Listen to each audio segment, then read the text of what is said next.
Welcome back to the Butcher One More podcast. Today I'm joined with Mark Pelli, one of our special guests. Thank you for being on the show, Mark. It's great to have you here. Some of you know him as a Canadian musician, singer, songwriter, and record producer, but he's best known as being a guitarist and vocalist in the pop reggae group Magic. And in addition to that, my man, you've done a lot of songwriting. You've paired off with many different artists, including J. Cole, Chris Brown, Trey Songs, and Shakira, just to name a few.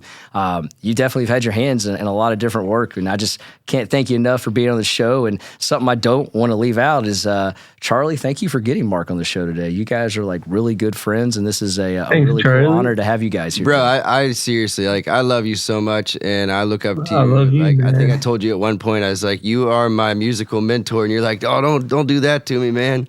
But it's just because you're so undeniably good, and guys like me either want to quit because of people like you, or we want to learn to be like you.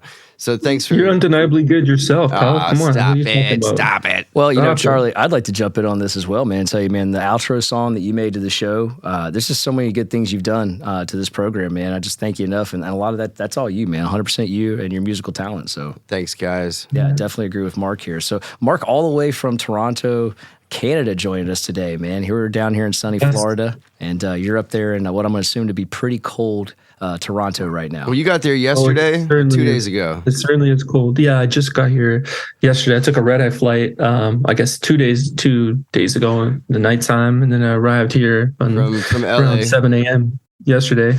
So from LA, where you live full time. Say it again, Charlie? You live in LA full time. Yeah, I live in LA full time. I also have a place in Las Vegas that I live in part of the year as well. Nice.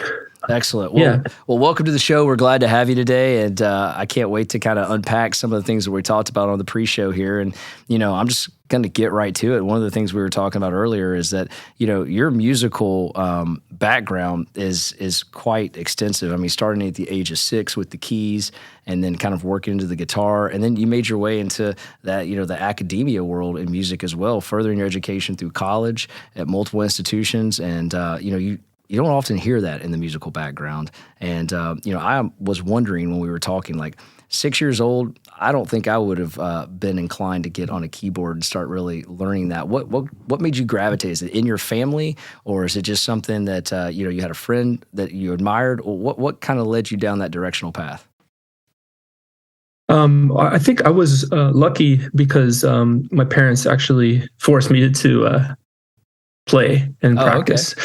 But maybe lucky is the wrong word, because at the time I didn't see it that way. But now I look at it, favorably, because I think that was helpful. So yeah, at 6 years old, I didn't personally take the initiative of beginning the process of practicing piano, obsessively all on my own, volition or whatever. It was my family just forced me to practice piano, but they were pretty insistent about it. And did you have a certain curriculum? Yeah, I mean, in Canada, we have something that's called the Royal Conservatory of Music, RCM, and it's just like a classical method of learning piano. I don't mean to say this is the only way to learn how to play an instrument, of course. So there's many different paths you can take. That in particular was helpful for me, and I did work on it quite a bit. And I do have a musical family. My uncle is a professional guitar player, and my dad actually plays guitar too. He played in an Italian wedding band, and so they taught me a lot of stuff, and I fully immersed myself in piano and guitar from a young age. But then also learned how to play drums and bass too, and I practiced a lot those instruments, singing live. All that stuff was helpful because I really kind of became obsessed about it all. Perhaps there were periods of time that it wasn't good because it caused certain mental health issues to arise because I was so connected. My self-worth, it continues to be to this day, my self-worth is entirely tied into music. So, if things are going well, then I'm feeling great. If they're not, then I'm feeling not so good at all. And I'm not talking about in the side of winning with numbers or something like that. I just mean the intrinsic rewards of music practice and stuff. So yeah, but I did do a lot of that growing up, and I was lucky to have a lot of good situations. A lot of it was actually just playing with the right people and doing music in multiple genres. So that was helpful too. Like I played in different bands of different styles of music. It was really helpful. Yeah, I noticed what you were just saying there is, music seems to be one of those echo chambers that we talk about where you release a song or you play a song for someone and like you're, as a musician, and by no means is that what I am, but I know that in the world that we're in right now, you're thirst for someone's reaction, good, bad, or anything. And, I know that in the music world, when you put something out there, it's kind of one of those similar echo chambers you were talking about earlier that kind of messes with you a little bit. You put something out there and the response either is or isn't, but it's just flat. You don't get anything. And I know that can be hard on you. I mean, from that perspective, I totally see what you're saying. And I've definitely, I've had certain things that I've released with certain projects just have massive success, but then also on the other end of the spectrum, I've also seen things not do very well at all. And it's a tricky battle because it's largely a mental battle, and it's something musicians are constantly telling themselves, artists are telling themselves they're not doing it for the validation, right? Mm-hmm. They're not doing it for people's reaction. But nevertheless, even with that being the sort of philosophical outlook they're attempting to adopt, it does affect them pretty negatively when nobody cares about the music that they release.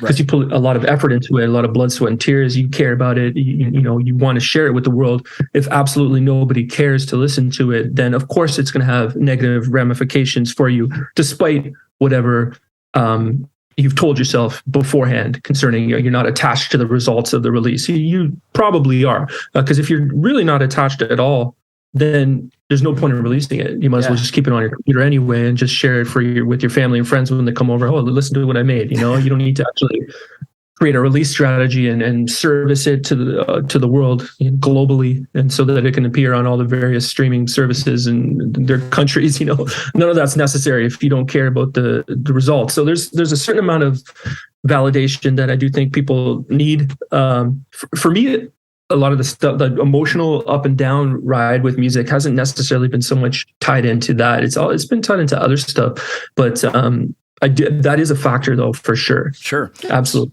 Yeah. So when would you say coming out of college, when did you start with your first band, or was your first band Magic that you were in? Yeah, no. My first band, I was 13. Okay. And we started playing, and our band was called Sovereign, because we thought that was pretty cool, but we pronounced it incorrectly because we weren't really sure. It was on one of the guitars we had as an acoustic guitar, and we thought it was called Sovereign. So our band was called Sovereign, and when we got to the first show and we were introduced, we realized that it's actually called Sovereign, and that didn't sound as cool. But that was my first band. My second band actually received some subsidies from the Canadian government, called a Factor Grant, and we were, given some money so we could record a CD, and we did pretty well with that. Nice.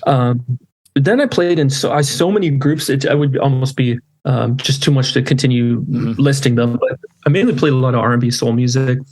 I played in gospel bands here in Toronto. I've been very lucky with that. I played in one group called Divine Worship that was really helpful for my personal musical development because of the quality level of the musicians in that ensemble. They really helped jump me up to, give me some knowledge of how to perform that music well. So with many different groups. And Magic actually didn't start until I was 32. It just kind of came out of writing. I was in LA. I was co-writing with the Messengers, which is a production team. Okay. Naz and Adam. And we had actually done a song for Chris Brown that became one of his singles called "Please Don't Judge Me." Yeah, I think that was number one hit, wasn't it? Yeah.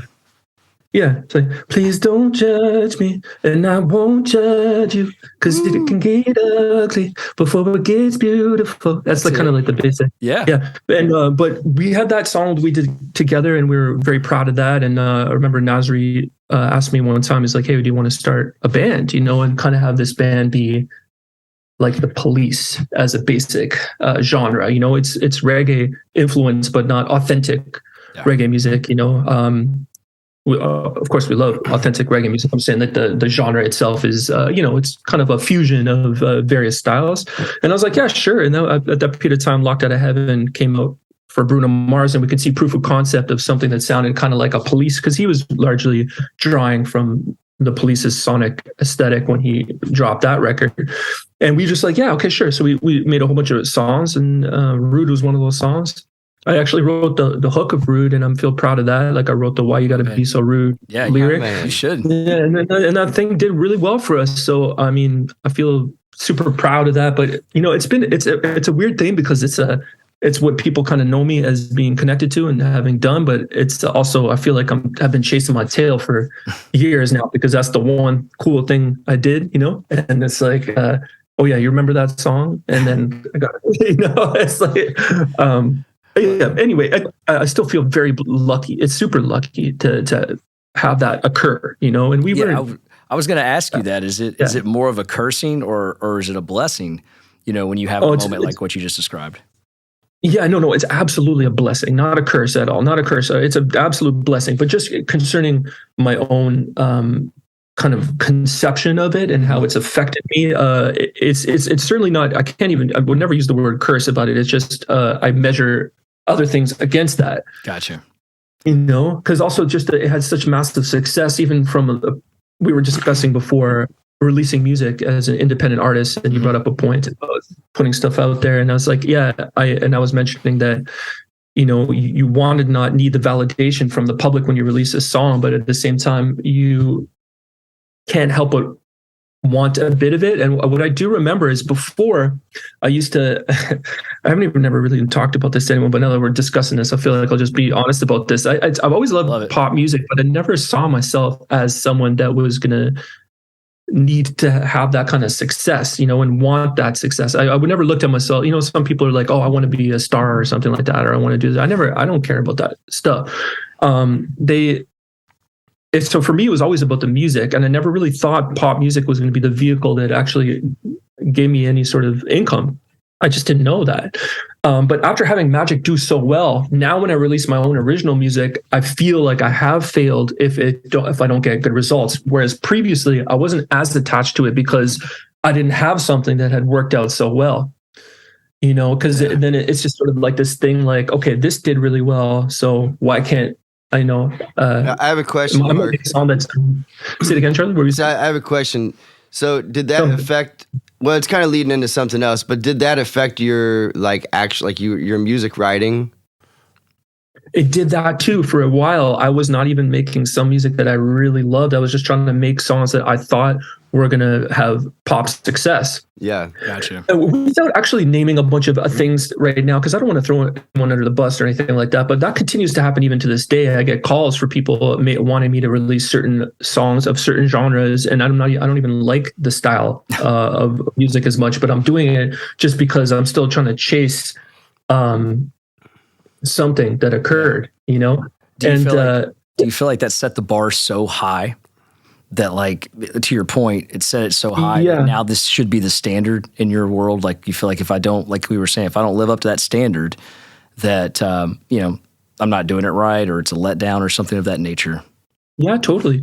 Exactly. Yeah. I mean, I feel like if it doesn't have some degree of success upon release, it doesn't need to, not everything needs to be a smash hit, #1 Billboard hit across the world, right? But just something occur well on its behalf. I feel like it's a failure if I put a song out and nobody cares about it, or a very small amount of people care about it. But as we had discussed before we even started the podcast, I'd love to share this with musicians and artists that are trying to release music right now, just a little bit of perspective on it. And that's that you should try to detach yourself from that, what I'm discussing. I'm just being vulnerable and admitting that I do feel a little dejected when that happens. But I do know that for peace of mind and just ensuring that we continue to do this and continue to have output from music and get involved in these creative pursuits, we shouldn't think about it so much in those terms, like, oh, I released something and nobody cared. It's not healthy to do that. Also, it's no reflection of the quality level of the music. It's music, pop music especially, is not really so organized in that sense, where you have something incredible and then you make this amazing thing, and then when you put it out into the world, because of its inherent objective worth, it succeeds on a massive level because it's just so irrefutably amazing. That's not how this game works. It's a part of it. You want to have a good product. You want to have something that sounds great, people can sing along to and love, but that's not the determining factor of what's going to have something achieve success versus it not achieving success. No, that's a great point. I mean, I can tell you that there's no doubt you guys created a massive hit, knocked it out of the park. I mean, as I was telling you on the show, like I remember I have a video of my son, 5 years old, singing this song word for word in the backseat of my wife's vehicle. Cool. And, you know, to this date, when I told him we were going to meet today, he's just could rattle that song off. And, you know, he's 15 years old right now. And, you know, so I got to ask this. This is, you know, Charlie and I talk about divine intervention and things happening all the time. So Charlie's like, hey, Mark's coming on the show. And I think we tried to do it last Tuesday. Something came up and we had it for this Tuesday. So between last Tuesday and yesterday, my wife's texting me. She's a PA in dermatology. So, you know, they've got to practice and they got a radio station playing. She's like, Quentin, every day that song has come on since you told me Mark was coming on the show. And really? She was like, I'm pretty sure I haven't heard that song in a while. She goes, I hear it, but every single day. And I'm like, that's just funny. I don't know if that's someone speaking to us or if your constant rotation, she's just not paying attention. And now it's like top of mind to her. But I'm going to go with the second one there. I'll say that if you get a song to even be on the charts at all, like you're one of like millions, you know, like they have that happen. Yeah. But if you're also one that actually gets to have a song that sticks. Yep. Like you guys didn't just get a song that made it and then kind of fell off the window. You know what I mean? Like it stuck to the window and everybody's going to see it for the rest of their lives. Like it's a staple song. Yeah. It's a killer song. It's a banger, man. Thanks, man. In the context, like when you guys write, like I think this is something that viewers probably would like to know because I get asked this a lot, like, you know, what is your writing style? And when you wrote that song, were you thinking about, and maybe you don't even have to answer this question, but for example, like, were you thinking, I want this to be played at weddings? You know what I mean? Because that's what ended up probably happening. I see what you're saying. You know? But what is your writing style? Do you have a specific... One, not so much specifically targeting it as a wedding song, although it has become that, right? Due to the nature, the lyrical perspective on it is it has to do with a marriage kind of idea, right? So yeah, but it wasn't formulated with that in mind. However, since then, we constantly talk about the purpose of the songs, you know, both in that group as well as other ones. Yeah, I wish, actually would love to. I mean, I just want to give honest answers, right? But I wish it was not so calculated sometimes. You know, I want music to come out naturally. I wish I could give the story like, yeah, you know, we were just vibing and then it came out like, and it wasn't really like that. It was that one wasn't supposed to be a wedding song, but trying to make it sound like a hit and putting the right ingredients in there and having it be structured in the way that it was. There was deliberate decisions to make it be that. It wasn't just something that organically and naturally came together. It was, it actually changed 3 times, the production of it. Well, I mean, it changed. You nailed it. Totally. And also, it was, I was mentioning to you before, it was actually available for 5 months on YouTube, and it had 4,000 hits. That's it. And now it has over 2 billion on YouTube. And I was going to ask that. I'm glad you brought that up. That's crazy. Yeah, so it's crazy. Just and I think the takeaway from that, I mean, things have changed now. This was 9 years ago, and now the process of promoting a song that you think is a hit is different. But during that period of time, I have to mention the guy who's my buddy and is Charles Chavez from Latium. He was our manager, and he really was the factor, the X factor there that promoted the song and pushed it forward. You know, without him advocating for it and spending on it and leveraging contacts to push the song forward, it wouldn't have become a hit. Like we often think of stuff like, oh, if it's a hit song, you put it out there, it's gonna have a snowball effect because it's a great song. Not necessarily. You could put it a great song, and if it's one thing if you have a great song and people hear it and they're like, I loved it, or I didn't love it, and they give you some sort of reaction. If they are not even aware of its existence, there's no way for it to have a snowball effect. And I think that's the present predicament of the music industry is that it's so oversaturated with independent releases that even if someone is attempting to do their due diligence, whether that's an A&R or some sort of playlist curator, or even just a avid fan of music, they're not actually able to listen to the 80,000 new songs that come out every day.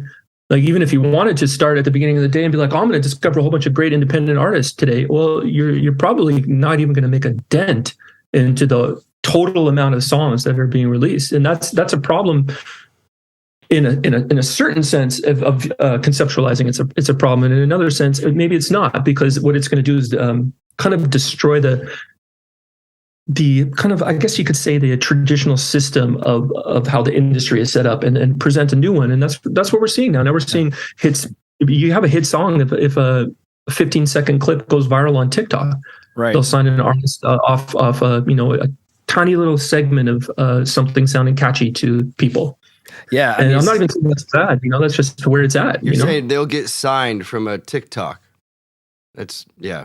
People will get signed from like a 15-second clip or 30-second clip on TikTok, and it's just because. But I'm not saying that begrudgingly. Like, if there's a younger person and then that's happened to their music, that's wonderful. That's great for them. Of course, it does have a whole bunch of question marks around it too, because just because someone made something that sounds good for a little bit doesn't necessarily mean that there's substance there. Like, they might not be able to get on stage and actually sing their song. There might not be any musical talent there necessarily. I'm not saying that to throw shade on anyone, mind you, either. I'm just saying, like, you can't tell where someone's at musically with such a small fragment of a statement, a musical statement. Clip. Yeah. But that's been the case in the music business right from the beginning of time too. It's never always been about talent. It's yes, talent is there, but it's also about financial spend and nepotism.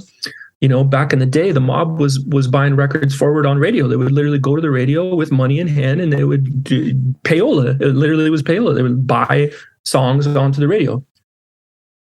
And I mean, I'm not like, okay, and if we hear that, it's, oh, that's terrible. Well, yeah, it's terrible. Well, that's just how it is. And now it's also relationship based. If you have friends that work at a DSP, like a digital streaming platform, and they're willing to put you on, then great. Or if you're independently wealthy and you're able to buy your product forward, then yeah, you're going to see some results. If you don't have any friends and you don't have any capital, it's hard to promote your music, because then now you're starting to rely on other people participating, and it's got to be the right music though too, because I've seen people, and I've played with them in groups before, where we would go fly somewhere, do a showcase, and it was a complete flop. But the music wasn't right. It wasn't about getting in front of people. So I think fundamentally, you got to have a good song, and then you take that step you're talking about. Yeah, totally. And I don't mean to say it in like a self-deprecating sense that, oh, the music has to be terrible, or the music should, the worse the music is, the better you'll do. I don't mean that. You're absolutely right. You still need to have good music. I mean, even though that's a subjective thing, you want to have music that reaches a large amount of people, especially if you're going for pop success. Absolutely, without question. But I'm just saying that even with, like, I think the unfair thing is when someone has a really great song and you'll never hear it. If they don't have a great song, it's not as much of unfair situation, because it's but there's a lot of unsung heroes out there that are incredible singers and musicians. If you think about it in this sense, pop music is not like the Olympics. Okay. It's not like let's say, even from a singing perspective, you practice singing until you get to such a high level of vocal capability that you can demonstrate without any doubt that you're there, you're amazing at singing. Then once you hit that zenith of talent, you're awarded a number one Billboard hit because you're so irrefutably good. That's not how it goes, right? And for instrumentalists, it's even more the case. In some genres, that level of excellence is important. Like, for instance, if you want to play violin in an orchestra and you want to be the principal violinist in a reputable symphonic orchestra, you have to practice your violin so that you can actually go there. And it's not about bravado or, the mantras you're telling yourself at the beginning of the day. You literally have to demonstrate to the people that you're exceptional at that instrument. And you're also in the running against a whole bunch of other people that are also really incredible at that instrument. I don't mean to suggest that classical music is better than another music. It has nothing to do with that. I just mean in terms of the analysis of trying to attempt to find who is the deserved person for that position. It's a little bit more clear cut because you actually have to have a skill set in mind. In the Olympics is similar. You go to the Olympics, you can't say to people, I'm the greatest pole vaulter in the world. And then you're not good at pole vaulting. If you're going to win pole vaulting, you got to show that you show that, and it's so clear to see the person who wins is the person that wins. In pop music, there's all these factors that are, but it's a balance of numerous factors. Most of them have to do with financial spend and nepotism, not necessarily with how amazing you are at your craft. That's still a part of it. It's still definitely a part of it, but it's not the determining factor. Yeah, you were saying earlier, as an artist, as a new artist, one of the challenges that you said you kind of felt bad for was that the advice these new artists are getting in today's world are, hey, release one song a month. You got to do 3 different posts on social media platforms. You literally have to get after it, but it has to be constant content over and over and over again and putting yourself out there. And to your point, there's 80,000 people doing this daily as well, that it's really kind of saturated the competition and saturated and diluted the market as far as, how to find people. And, when we were talking about that, you did say, unless you get a break, which is what you're speaking to right now, in the form of some sort of, sphere of influence or some sort of nepotism that you may see out there, or you got money bags, one of the two, that it's very difficult to sift through those 80,000 a day and navigate your way to get to someone's, influence to where they go, yeah, that person, let's go sign them. Let's do this. Let's do that. Yeah, precisely. Yeah, that's it. That's just it. Yeah, because for instance, if you go online and you search online resources for what an independent artist should do right now, there's a bunch of advice that's listed there. Like, as you mentioned, and we were discussing, and part of it is that make sure you're posting on TikTok 3 times a day. Make sure you're constantly releasing new songs, at least once a month, new song every month at least. And that's not bad advice, though, right? It's not like, of course, that makes sense, because what that's doing is that's putting you out there. Now you have a presence on social media through the 3 posts a day on TikTok or Reels or whatever you want to, ideally across all platforms. And also you have consistent music releases. Unfortunately, though, if everyone heeds that advice and all the independent artists are actually going to post that much on social media as well as release that much music, what it creates is what we've seen is a completely oversaturated marketplace for music, and the inability for a listener to actually sift through it. So there's beauty to it as well. The beauty of it now is that everybody can release music. You don't need to procure investment from a record label. Like traditionally back in the day, if you want to go back to, even when I was coming up in the early 90s, when I was making some music back then and trying to get it out, we still needed to record at a decent studio. I remember getting some stuff done at home. I bought myself an 8-app machine, and before that I had a little 4-track, and I would do some cool stuff on that. But at some point I needed to go to a studio, and there needed to be people that were hired to do certain tasks in a larger facility. Now you can do everything on your laptop, and it's easy to do. You don't need to be a genius to produce music on your laptop at home. Every singer, musician who's I shouldn't say every, but most musicians on the come up now are also equipped with the ability to do production at home. So because of that, they can make their music entirely 100% by themselves at home, and they can put it out through a distributor such as DistroKid or TuneCore or many of the other options you have, and it'll be globally distributed all around the world, and anyone can do it, and everyone is doing it. But that's the problem, is that everyone's doing it. So it's great. It's great in terms of the ability to get it out there. If you want to get music out there now, no one is standing in your path, but unfortunately also nobody cares about the music that you've just released. It's kind of it's just a sign of the times. Yeah, definitely a sign of the time. So, when you go back to that hit that you guys made, I was curious when you talk about it earlier, like, 2013, I believe, is when you mentioned that came out. So 2013, the digital media platforms were 10 years, almost 10 years solid in the making. You know, Apple Music, I think, was just getting ready to come on the scene, but iTunes was definitely a thing. You know, and they really didn't have many competitors. I mean, there was like Pandora and a couple of other ones out there. Spotify hadn't really come out yet, but it was making its way to the market. You know, how much did that digital concept, or how much did that help you guys get out there that much quicker, as opposed to maybe having to have a single, you know, when singles used to be a thing, and or releasing an entire CD, things of that nature, and depend on that sale to take off versus, you know, the digital age that we were in right now?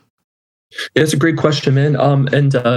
To speak on that, I should mention that we actually were at the tail end of companies such as Spotify not being the primary projection indicators. Okay. We're at the tail end of that. So Spotify was just sort of beginning to gain prominence, and now they have the biggest market share of people, listeners, you know. But when we were doing it, it was still radio. So we actually got our success from radio. We became a radio hit across the world, essentially, not in every territory, but in most, we had radio success. And that was largely due to Charles, the guy I mentioned before. He came from radio. He had 30 years of radio experience, and he had a lot of contacts, and he advocated very heavily and strongly on our behalf. We had a record deal with Sony Music to the worldwide division, which was helpful too, because they made it a global plan as opposed to just starting in one area and seeing how it does. And actually, we did do that as well, though. We started off in Australia, because Australia's summertime is our winter time. Okay. And Rude is kind of like a pop reggae record. So for people to hear that, and they feel like that it's sort of like a summer song. It becomes a song of the summer kind of vibe, right? So the idea, and it was smart thinking, this was all Charles too. He wanted to break the song in a summer market that was then summer, and then use the whatever numbers were generated from that. For instance, if it didn't do very well in Australia, then you'd never have heard the song, and we wouldn't have this discussion right now.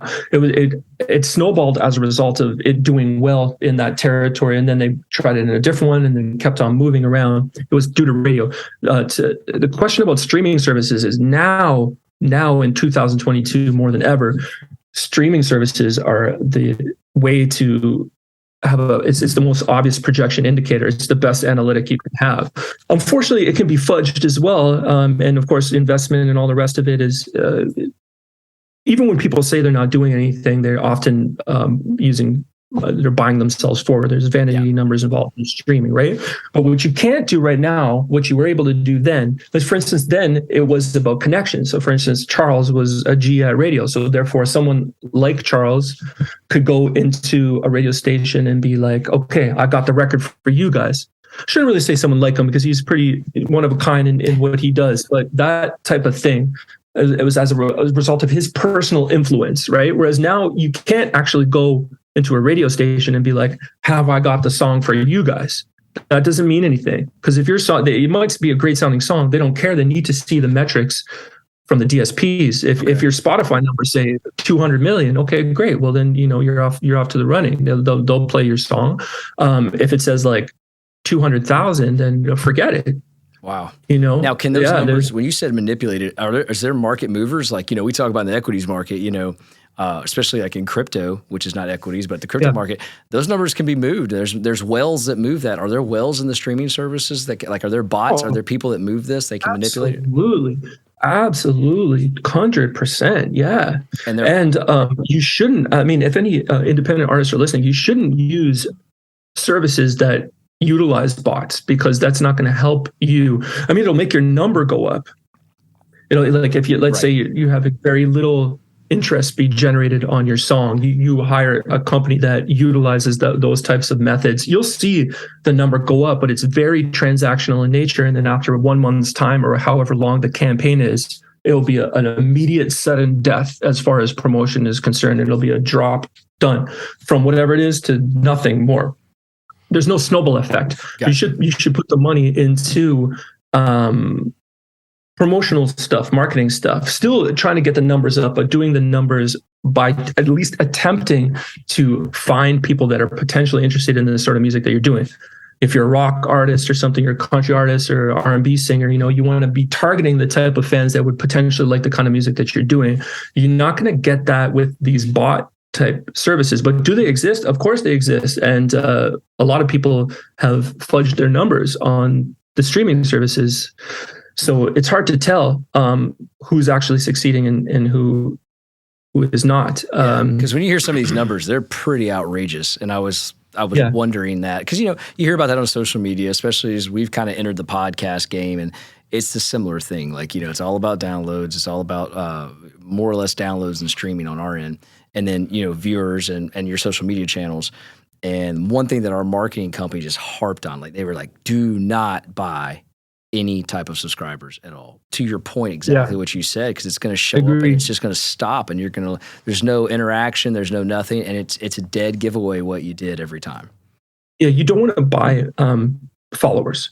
And it's the same thing as even if you're on Instagram and you see someone and they have like 80,000 followers, but then I'm not trying to throw shade on anyone who's done this either, by the way. I'm not here to make anyone feel badly about it, because I can understand if there's an artist out there, whatever your field is, maybe you have done something like this and now you feel regret about that. I don't want you to feel that way. But nevertheless, if you haven't done something like that, I would suggest not doing it, because it's like you have 80,000 followers and then the last post has like 10 likes and there's like one comment on it. So clearly, it's not real, right?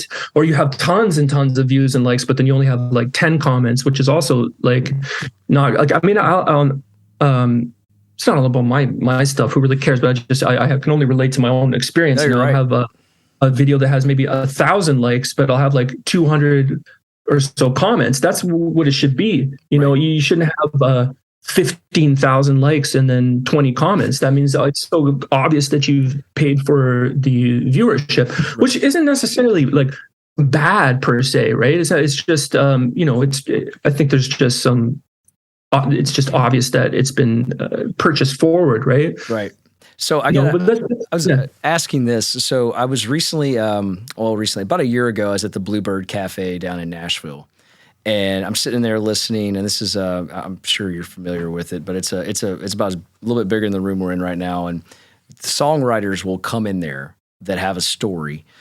Usually I've written for a ton of country music and maybe some pop artists, maybe. And they'll tell you, to your point, how they came up with this song, why they did it, what it meant to them, and then they'll play a little bit of it. And they always say this. I was in there recently, and I regret I don't remember the gentleman's name, but he wrote quite a few hits, and his most recent hits have been with Morgan Wallen. And he told me, he said, man, the mailbox money stopped when the digital platform stream hit. He said, don't get me wrong, we still get paid, but as songwriters, we lost momentum when the digital age came through.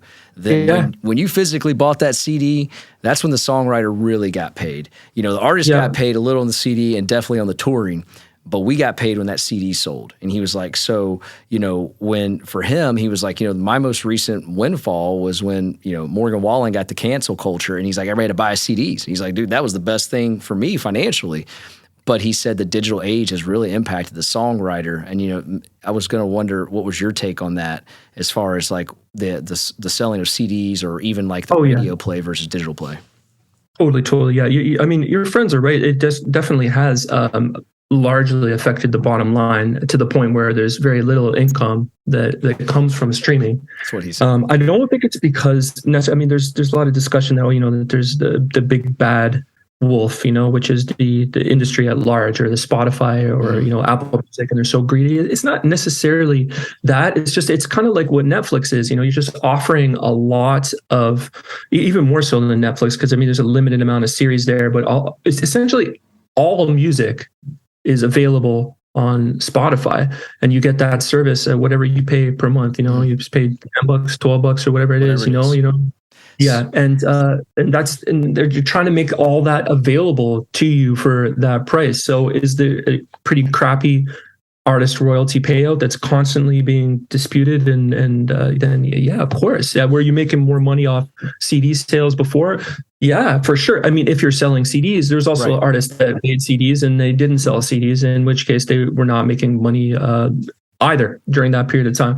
It's tricky because there's always been hard for the independent musician that doesn't have a company advocating for them to make it. and have good income from it. And that's been the case always. It's not like just right now in 2022, it's suddenly become impossible for the independent musician to do it. No, it's always been hard for the independent musician to release music. It's not fair. It's not structured in such a way to only elevate that which is good. That's not, but it's also the music business, it's not, it's pop music, right? We're trying to, so there's all these different things that are at play. So as a songwriter, it is good to have a physical sale. If you can sell a CD or a vinyl, you're going to make more money than someone streaming for sure. Don't you find it ironic though? You go back to like the Metallicas of the world that advocated against Napster for so long. They want it regulated. Yeah. And the idea of regulated was to protect the artists and protect the industry. And then I hear something like what you just said. There's some sort of level of irony behind the fact that it still isn't quite what it should be for the artist and the songwriter. Because I often wonder. I think a lot of our audience members probably don't recognize this. To your point, Spotify. I was talking about this with someone, and they were like, "Oh yeah, but they're getting paid through Spotify and through Apple." And I was told that Apple's better than the other ones, but it's still not what it was. And the reality is that you have to do more to maybe make what you would have made 10, 15 years ago in the industry. You got to have more success on those charts and more hits now to kind of duplicate that financial success versus what you could have done then. And totally. And when he was explaining, he's like, it's a constant grind right now in comparison to what it used to be.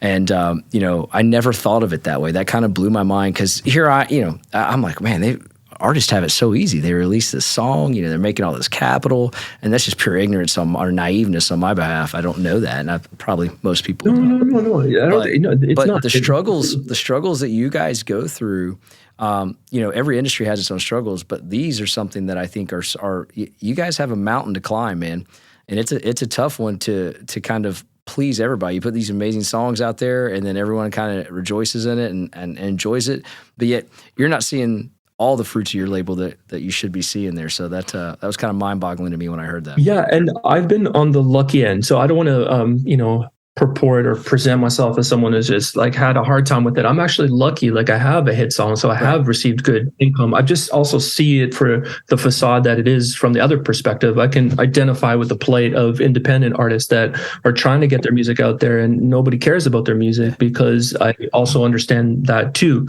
It's like, there's, like we were discussing before, pros and cons to what the situation is right now. The situation for independent artists is better in many ways than it's ever been if you are concerned with getting your music out there. If your primary goal is, I want to create something that I'm proud of and make it available to the entire world, well, guess what?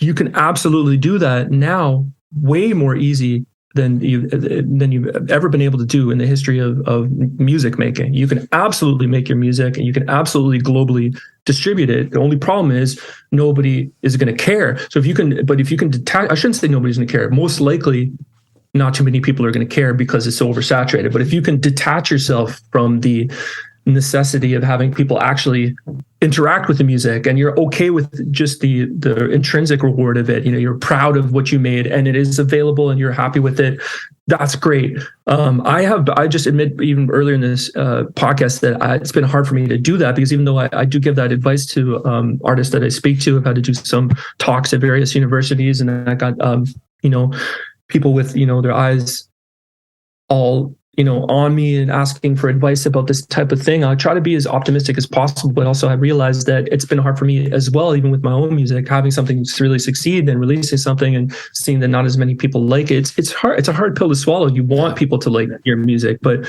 you can also you have can get it out local there. And regional like success or some. I feel like working towards that is a good first step. You're local and then regional, and you definitely can move into that better than I feel like you ever were able to do before. Absolutely. And from that perspective, like, if someone's a great performer or entertainer and they want to play around their city and kick ass and do a really good job, that's still there. Mm-hmm. That hasn't disappeared, because that doesn't have anything to do with this razzle dazzle, smoke and mirrors pretending that you're really good, even if you're not, having your numbers be really amazing, but then you kind of actually suck at what you do. Not throwing shade on anyone specifically, but saying that phenomenon that occurs that's not going to be the case if you're actually at a club singing for people. You're either going to be really good at what you do or not, and people are going to be able to see that. They'll be like, okay, this person's a great guitar player, or no, they're not very good at guitar. Wow, this person's the coolest great things voice. about you, Mark, is that you, like, from the time that I met you when you were playing for or with Justin Nizuka, you, right after that show, went outside, and a guy that was playing at just a bar or club or whatever close to the venue, you were sitting out there on a stool beside him and playing guitar but on the side of the street with this dude. And I was like, that guy was just on stage. Like, you've always kept that kind of just purity, I guess, for the enjoyment of playing, for the sake of playing. And that, I think, is a big part of what you're talking about, to keep you going in those moments when you're like, I don't know if this is working, you know, like you really do have to love music, and music is a language. You know, it's like, oh, how could I ever speak Spanish? You know, how could I ever speak French or anything like that?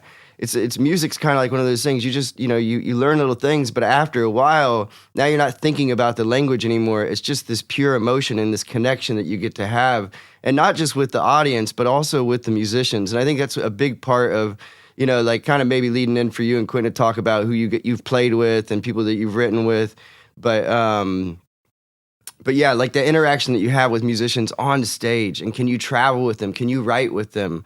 You know, can you have that marital musical kind of, you know, connection with those people? Because if it does turn into what you want it to turn into, there's a lot of compromising and a lot of things that you're going to have to do with those group of individuals that might have different goals or whatever than you. Totally. Yeah, that's very true, man. That's very true.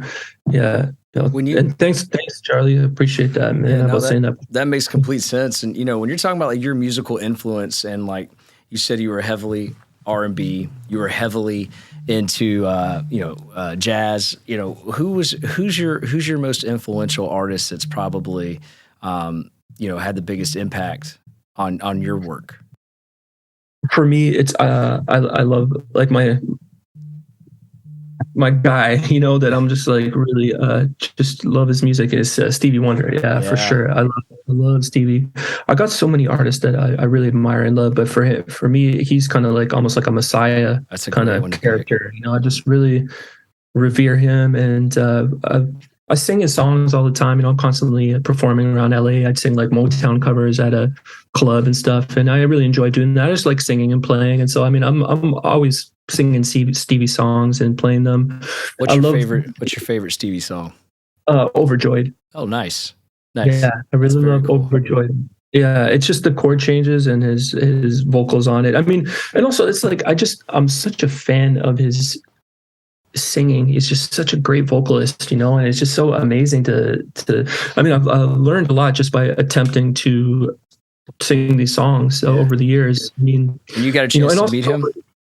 I did. I met him. I told Charlie this before. I already told Charlie, but I met him when I was on tour with Justin, and we were in the south of France, and we played at this, like, it almost looked like a Roman cathedral, Colosseum or something like that. It was a massive venue. We opened up for Stevie Wonder. Oh, wow. After the show, I went up to him and I told him, I love you, Stevie. And he's like, I love you too, man. And he even though he doesn't really love me, he didn't know me, but he just said that too. And we embraced and took a picture. It was great. I'm a huge fan of his music. Cool. You can see that right now. You're like kind of surreal moment, you know, for you as I really admire him, man. You know, he's just, and it's just, there's so much raw talent and musicality there. There's just tons and tons of stuff to be learned from his songs in his catalog. So when you guys in your career, what's been like the wildest venue, craziest venue you've been to, and why? Well, the biggest show we played with Magic was Rock in Rio, which is in Brazil, and that was incredible. I mean, it was a massive performance. I think it was like 100,000 people there or something like that. You know, that's one of those times that are just like.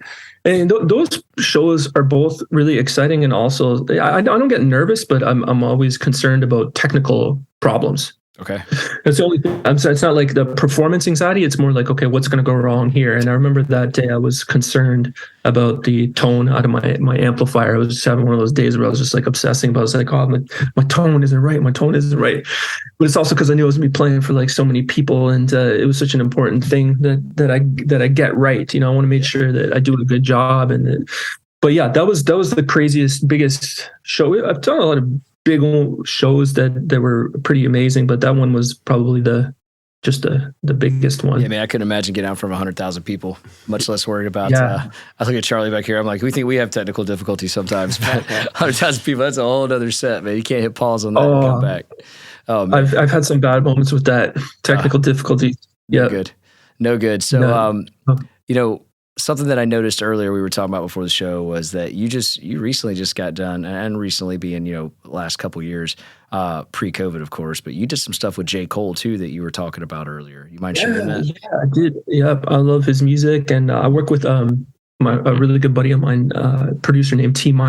Okay. T- is super dope, amazing producer, and he's a good friend. And we teamed up on a bunch of production stuff, and we did a song that went to J. Cole, and it became Kevin's Heart. And actually, Kevin Hart is in the music video too, and it became one of his singles. So it's really cool. I was really proud of that. I didn't know that it was going to go to him though, right? We just were making a bunch of music. I drove over to T-'s place here. He lives near Toronto too, but on the other side. I'm on the west end, he's on the east end. I just drove over to his place and we made some music, and this one went to J. Cole.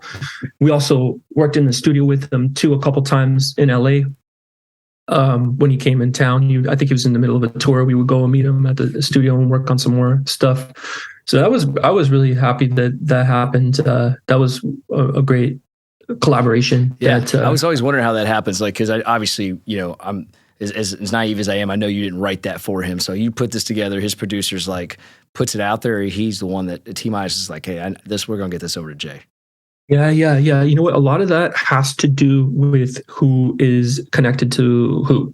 Gotcha. So in that case, I have to give all the credit to T-. Like literally, I collaborated on the music part of it, but right. It wasn't due to my connections that we were able to get the song to J. Cole. It's because T- is really well respected as a hip hop producer, as well as other genres too, right? But he worked with Drake early in his career and did a bunch of records for him, as well as a whole bunch of artists, right? So, he's a really good producer too. It's not even like that he's been getting this thing and he doesn't deserve it. He's the guy. So we work really well together, and he just thought that would be a good thing to send J. Cole. That's fantastic.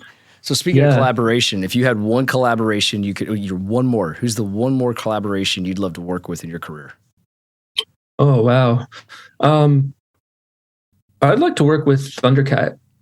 I like his music a lot, and I actually hung out with him here in Toronto last time because my buddy does his front of house sound. My buddy Danny Munoz does his he's like the front of house engineer for him, and we hung out here in Toronto when they came. I guess this was last year.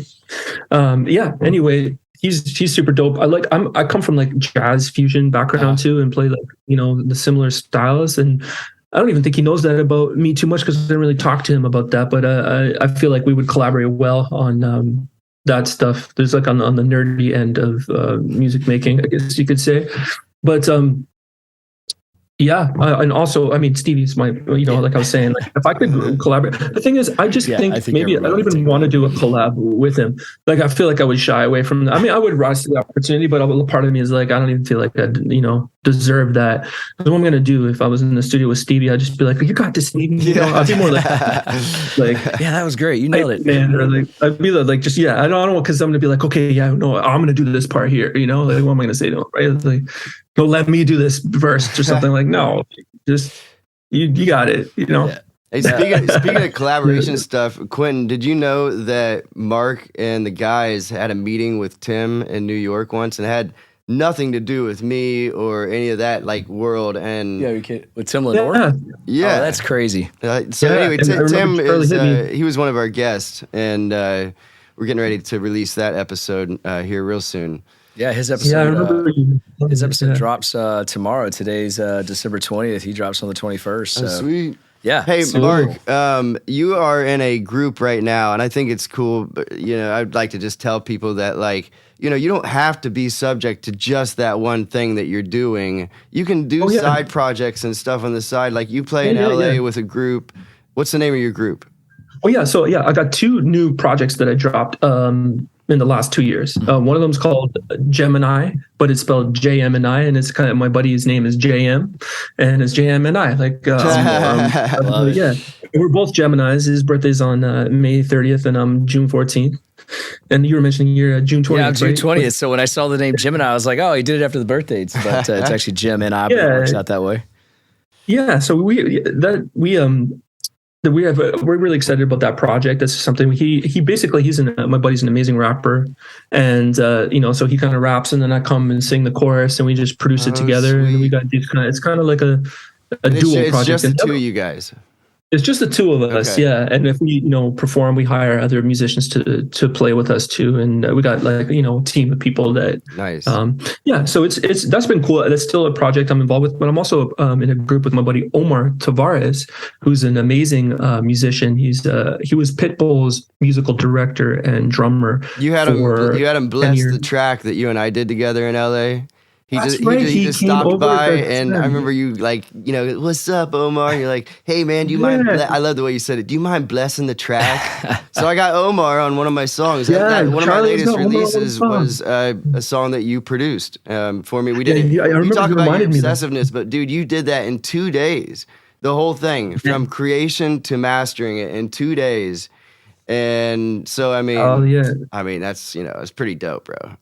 Oh, bro, thank you, man. Yeah, and I just love that you had a personal experience yourself with Omar, because he happened to be there when we were working on your project. Very cool guy. Yeah, I like him a lot. He's amazing. He's actually from Florida too. He's from Miami, and our new project's called the Bromigos. And actually, I love it. The guy I was telling you about, Charles, my buddy. He's representing the Bromigos too. He was Magic's manager, and our other buddy Nick our team is kind of So yeah, the first single we released, it actually went on radio in Hawaii, and we think we peaked at number 6. It's a song called Future Ex-Wife, and I have to say that's all. Once again, I feel like almost like we didn't even deserve that out of our first single, but it was just because Charles thought we had a great song and he plugged us in there, right? So we got kind of lucky. That's when influence and connections worked in our favor on that one. So we had a song that got right to the radio in Hawaii. It was pretty amazing. Yeah. That's fantastic. One of the things I'm instantly taking away from this conversation, that whether we're talking music or we're talking business or we're talking relationships, and I think that, that kind of categorizes everyone. There's always going to be this person in your life that makes the difference. The difference between high-level success, growth, encouragement, you name it. And it sounds like Charles was that for you. And Charles for sure was that. I'm hearing a theme here with him. Yeah. And I mean, like he's...